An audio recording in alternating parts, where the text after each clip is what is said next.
Welcome to our channel. Today we how to set up Mailchimp sign-up forms with branded design, beginner guide step by step clearly. To start setting up Mailchimp sign-up forms with a branded design, first, log in to your Mailchimp account. Navigate to the Audience tab on the dashboard.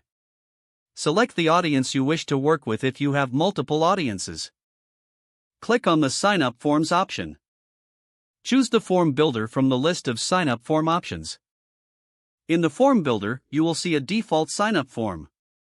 On the right side, you can preview your form as you make changes.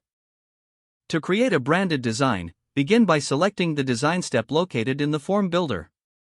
Here, you can customize the form's colors and fonts to match your branding.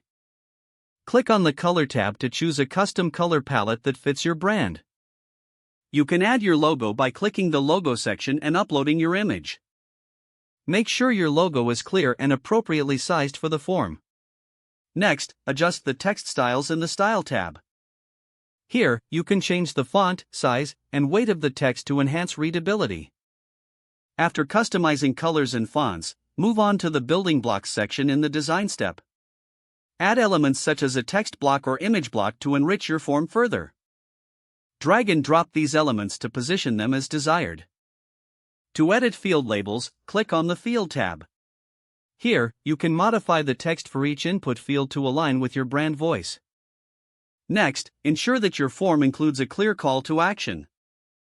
Use action-oriented text for the Submit button such as Join Us or Get Started. Preview your form again to see how all changes look together. Now, return to the Settings tab in the Form Builder. Make sure the message is welcoming and encourages further engagement. When you are satisfied with your form, click the Publish button. This will make your sign-up form live for your audience to see. Copy the generated link to share your form across your website or social media. Finally, test your sign-up form to ensure everything is functioning as intended. Congratulations! Don't forget to like this video and subscribe to our channel for more step-by-step tech guides.